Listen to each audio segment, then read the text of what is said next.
Hi, my name is Josh Zander. I'm the teaching professional at Stanford University Golf Course and host teaching professional for MySmart Golf. Today I want to talk about how to build a one-plane backswing.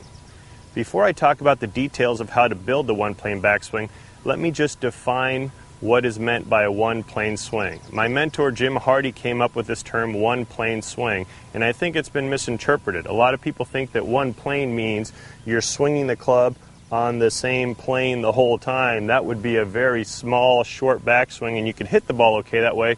It just wouldn't go very far. What Jim Hardy means when he says one plane is that at the top of your backswing, your left arm and shoulders are both on the same plane. They are both on one plane, as opposed to the left arm being on a higher plane than the shoulders. That would be a two-plane swing. So what we're trying to do is get to a top of the backswing where the left arm is on the same plane as the shoulders, so they are both on one plane. Now, in order to describe the one-plane swing, the one-plane backswing, I'm going to describe it in two positions, position number one and position number two. Let's start with position number one. Position number one, I'm setting myself up a little more bent over than you would if you were a two-plane swinger, so you got to be a little bit more bent from the waist. And then what you're going to do is you're going to connect your left arm to your chest, and you're moving the shaft back to the parallel to the ground and parallel to the target line position. Notice at this point my left arm is across my chest, my right elbow is behind the seam of my shirt. Also notice that the club shaft is in line with my hands, and it is parallel to the ground and parallel to the target line. Also notice the leading edge of the club face is at the same angle as my spine. If I stood up, that leading edge would be the same angle as my spine. That would actually be a square club face, slightly toe down. Let me show you that again. I connect my left arm to my chest, I pull my right elbow behind the seam of my shirt, and I have a perfect one-plane takeaway. Let me show you that from face on. From face on, I want you to notice that my left arm is extended and my right elbow is actually away from my body. This keeps me nice and wide in my backswing, which is very important as a one-planer to make sure you keep your width. So don't bend your elbow, which would in turn bend your left arm. Now I have two drills I like to do to help build this one-plane backswing. The first one is what I call my wristwatch drill. So I'm going to get a hold of my left wrist, so grabbing a hold of my wristwatch, and I'm simply going to pull my left arm into my chest. There I am. If I do that same thing with the club, pull my left wrist, and there I am into a nice one-plane backswing position. Notice at this point, my left arm is the bottom arm and my right arm is the top arm. Another drill I like to do is what I call the dinner plate drill. You take your dinner plate and you simply put it at about the same angle your shaft would be. So let's just say it's about a 60-degree angle. And I'm just going to move this plate around me at the same angle. Notice how that plane is the same as a club shaft would be at address. Again, my left arm is the bottom arm, my right arm is the top arm. The mistakes I see with people making a one-plane takeaway are rolling the arms back. Notice I'm disconnected. My club face is in the wrong position. I'm not parallel to the ground and target line.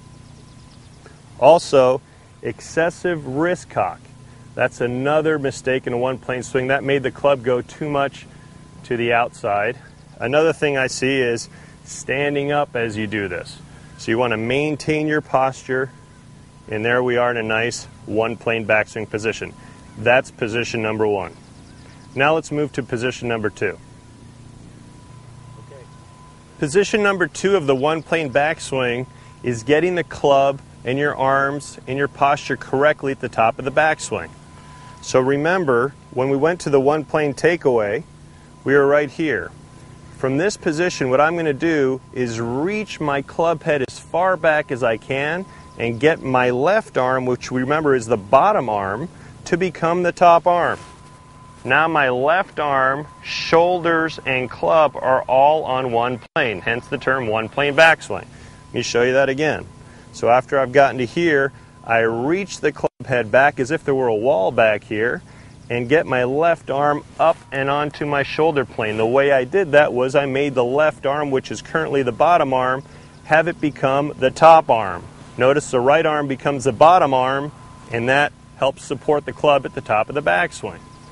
I'm going to show you a drill using the same dinner plate I used before. So remember, we got that dinner plate like this. The right arm was the top arm. Now imagine you had some food you didn't like on the plate, and we're going to go ahead and toss the food over your shoulder. That gets the left arm up and onto the shoulder plane, so your left arm and your shoulders are both on one plane. That would be a correct top of the backswing position. Now the mistakes I see in the top of the backswing are people who get their club across the target line. Notice my right arm is still the top arm and my left arm still the bottom arm. I had to reverse that. Once you get to here, now the left arm becomes the top arm and the right arm becomes the bottom arm. Another mistake I see is people who stand up out of their posture. Now you're in no position to be able to hit the ground. The next thing I see is people who don't have enough width at the top of their backswing. I'll show you that from here, where when they go to extend their arms to the top, they pull their arms in. We need to make sure that left arm is still nice and extended. The right elbow is no more than 90 degrees. If you can get it even more extended, that's great. Anything narrower than 90 degrees will not work for a one-plane backswing. So let me review this from the beginning. You have two positions you're trying to get through. Position number 1 and position number 2. Now the reason I describe the one-plane backswing in two positions is just to help you understand what needs to happen.